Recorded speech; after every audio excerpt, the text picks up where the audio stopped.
Hi students, welcome to Laksha Academy. So, day 2 of juniors class.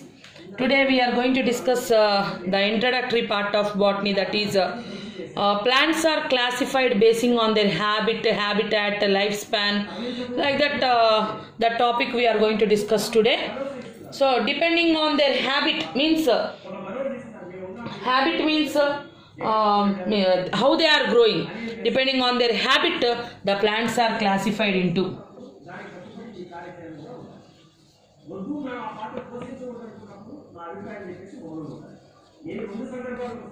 Plants are classified into 3 types, like herbs, shrubs, and trees. See, herbs, these are very short with a soft stem. Shrubs, they will be having bushy nature, means more branches will be coming such that they will be looking bushy. Trees, they are long, branched.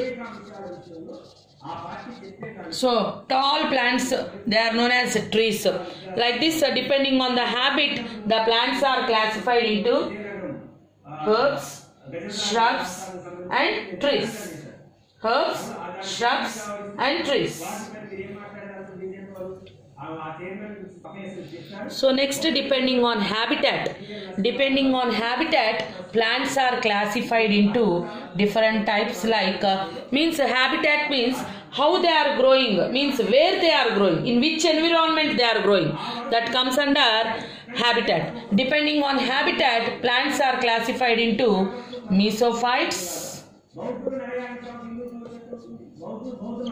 hydrophytes, xerophytes. So mesophytes means the plants, they are growing in optimum climatic conditions, moderate temperatures. Optimum climatic temperatures, that is moderate temperatures. The plants that are growing in optimum climatic conditions and that is about moderate temperatures, that type of plants are called mesophytes. Mesophytes, best example will be Helianthus. Helianthus is best example, or Mangifera is best example for mesophytes. Mangifera means mango, is an example for mesophytes. Coming to hydrophytes. Hydrophytes are the plants which they will be growing in water or on the water. So if they go in the water, then also they are known as hydrophytes. If they go grow on the water, also they are known as hydrophytes. So the plants growing in or on water are called hydrophytes. Example, Hydrilla. Hydrilla vallisneria,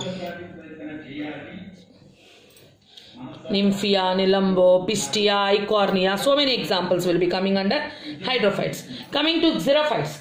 Xerophytes, these are the plants which live in dry conditions, dry atmospheric conditions. So somewhat more than optimum temperature, high temperatures, and they are the plants growing in dry conditions. So when the plants are growing in dry conditions, they are called xerophytes. Example for xerophyte, Opuntia, cactus plant.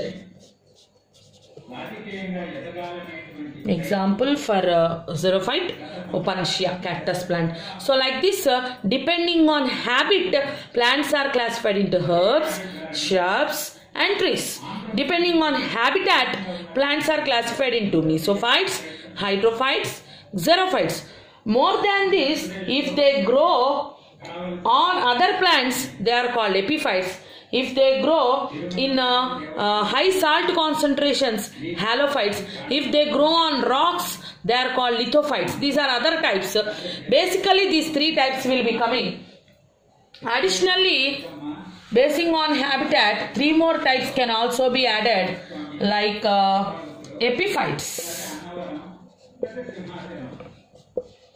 lithophytes. Epiphytes are the plants that grow on other plants or other trees. branches of other trees, barks of other trees, some plants will be growing. Example, Vanda is an example, means orchids, Orchidaceae family will be coming. Vanda is an example for epiphytes.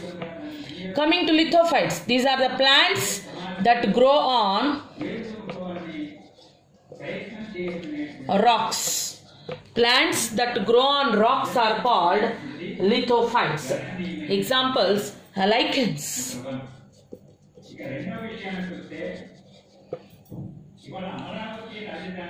Next, coming to halophytes. Halophytes are the plants that grow in high salt concentrations. So where high salts will be present, there if the plants will be growing, then they are called halophytes. High salt concentrations, then they are called halophytes. Example, Rhizophora avicennia. Avicennia is an example for halophytes. Avicennia.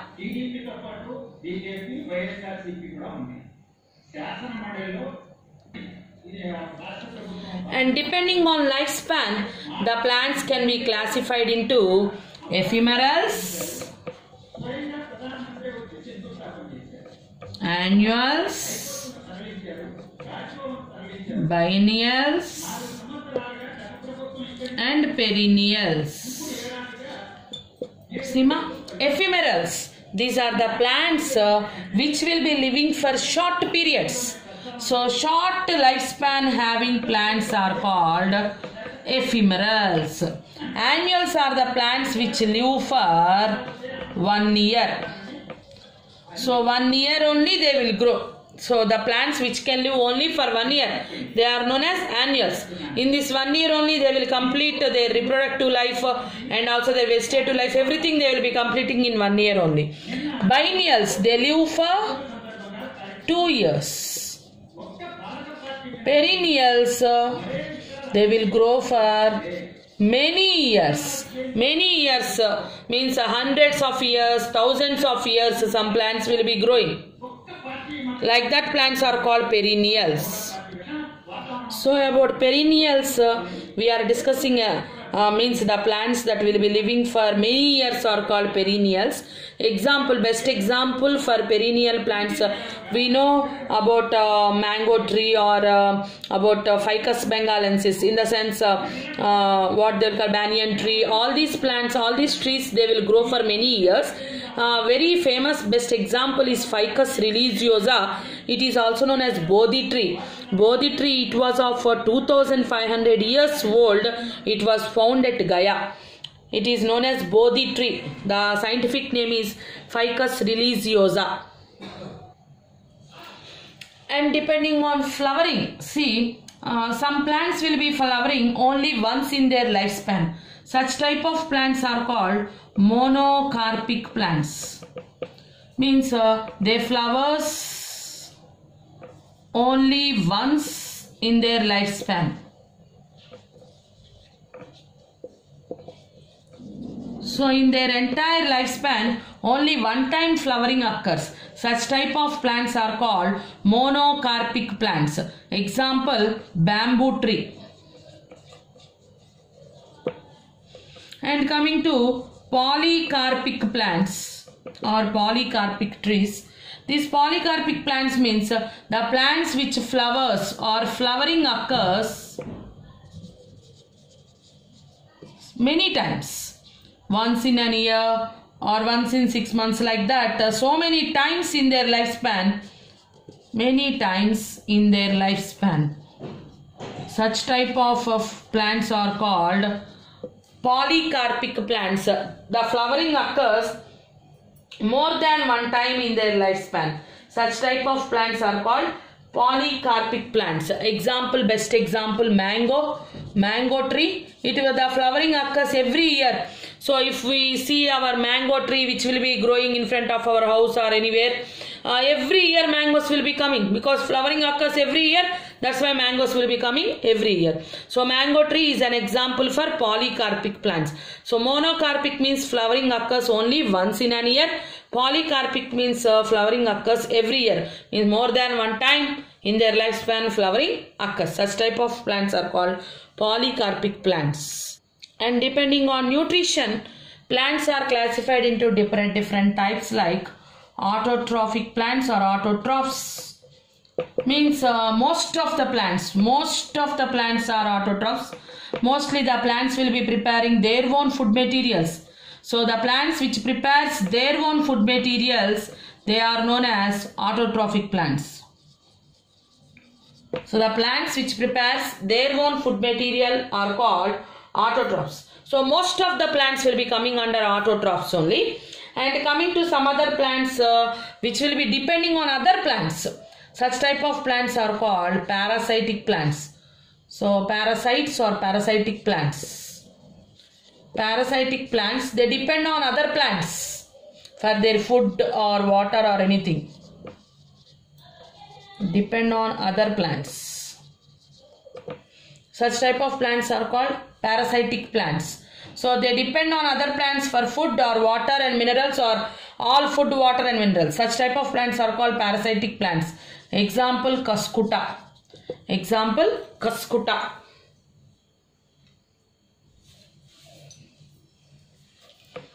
Some plants will be depending on dead and decaying organic substances. Such plants are called saprophytic plants. Monotrapa is an example for saprophytic plants. So coming to saprophytes, saprophytes means they depend on the plants that depend on dead and decaying organic substances.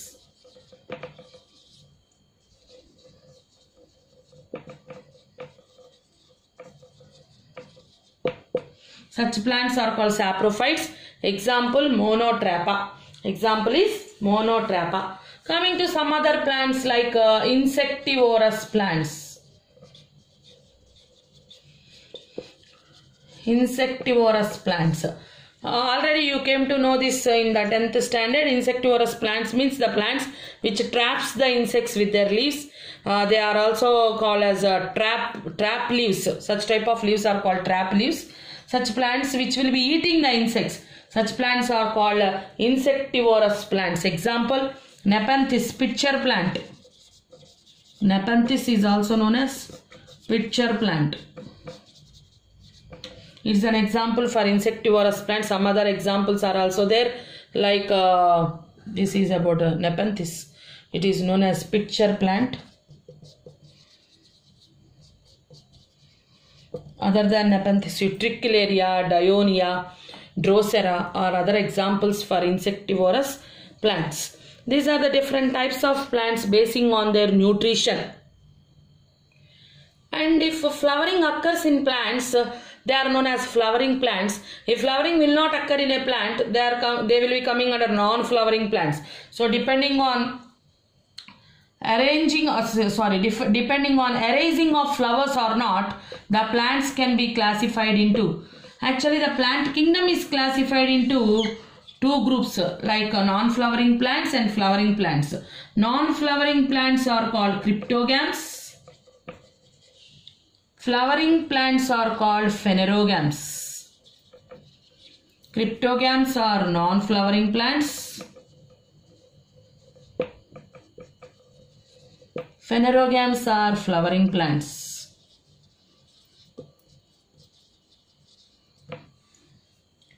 Cryptogams, non-flowering plants, again includes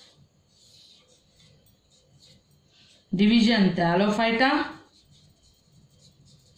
Bryophyta and Pteridophyta. All these are non-flowering plants. Under Thallophyta again two groups will be coming like algae and fungi. These are subdivisions. And under Phanerogama only one division Spermatophyta. It includes angiosperms and gymnosperms. Gymnosperms and angiosperms. Division Spermatophyta includes gymnosperms and angiosperms. So this classification is not necessary now only. Just have an idea about depending on flowering also, plants are classified into non-flowering plants and flowering plants. That much enough for you. Coming to actual division, spermatophyta includes gymnosperms and angiosperms. You are unable to see there. Gymnosperms and angiosperms. This is one type of classification of plants. Depending on flowering or non-flowering nature, the plants are classified like that. And depending on vascular tissues, means vascular tissues like xylem, phloem are present or absent. Depending on that, plants are also classified into atracheophytes, tracheophytes. Atracheophytes means plants without xylem and phloem, means without vascular tissues. Tracheophytes means with vascular tissues, means with xylem and phloem. So vascular supply is present, vascular tissues are present, then such type of plants are called tracheophytes. Atracheophytes means the plants without vascular tissues, like without xylem and phloem. Xylem and phloem are absent in those plants. Such plants are called atracheophytes. If xylem and phloem are present, xylem will be conducting water and minerals, phloem will be conducting food materials. Such type of plants will be coming under tracheophytes. Atracheophytes will be including thallophytes, bryophytes. Tracheophytes will be including pteridophytes, gymnosperms and angiosperms.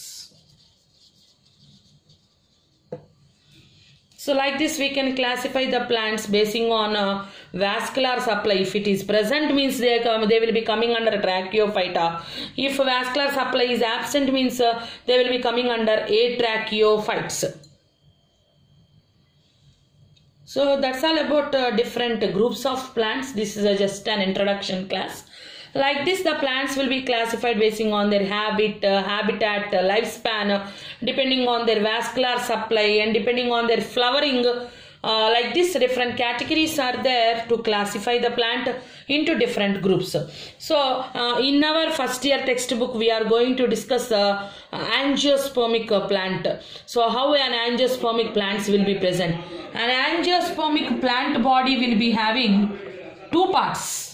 So what are the different two parts present in a plant body? That is about root system and shoot system. The important two parts present in a plant body are root system and shoot system. Root system, it will be growing into the soil, grows into the soil. Root system usually develops from radicle. Develops from radicle. See, a seed will be having, after growth seedling, it will be having two parts. Lower means one which will be growing towards the ground and one which will be growing away from the ground. So this part is called plumule and this part is called radicle. Always the radicle develops into root system, plumule develops into shoot system. So we have to remember that the root system develops from radicle. Shoot system, it grows above the soil towards the light, and shoot system will be developing from plumule. Shoot system develops from plumule. I already told you, root system develops from radicle, shoot system develops from plumule. Coming to what are the different parts present in root system? main root, lateral branches, lateral roots, rootlets, root hairs, root caps, all those things we will discuss under root system. Coming to shoot system. Shoot system, central axis of shoot system is called stem. From stem, branches will be coming. On the branches, leaves will be arising. So, leaves, flowers, buds, all these combinedly known as shoot system. So, branches, leaves, stem, flowers, buds, fruits, all these things will be coming under shoot system. Under root system, we will be observing main root, lateral roots, rootlets, root hairs, root caps, all these things we will discuss under root system. So, a plant body will be having only two parts like root system and shoot system. Root system will be growing into the soil, shoot system will be growing away from the soil, that means above the soil towards the light. So, what we will call these terms, all these things we will discuss in the next class.